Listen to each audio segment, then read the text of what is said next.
यज्ञदानतपः कर्म न त्याज्यं कार्यमेव तत् यज्ञो दानं तपश्चैव पावनानि मनीषिणाम्।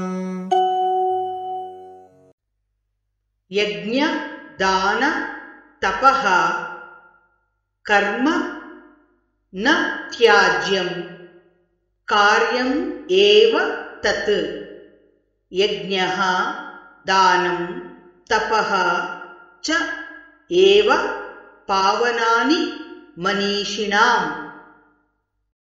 यज्ञदानः तपः कर्म न त्याज्यं कार्यमेव तत्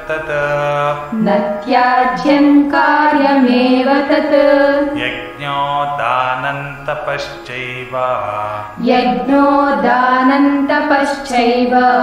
पावनानि मनीषिणाम्। यज्ञदानः तपः कर्म न त्याज्यं कार्यमेव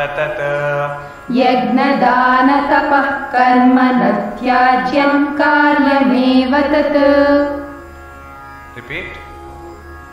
यज्ञदानः तपः कर्म न त्याज्यं कार्यमेव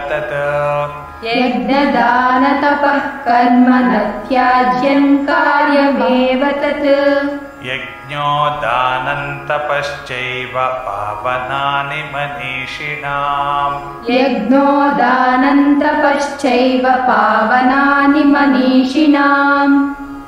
यज्ञदानः तपः कर्म न त्याज्यं कार्यमेव तत् यज्ञो दानं तपश्चैव पावनानि मनीषिणाम्।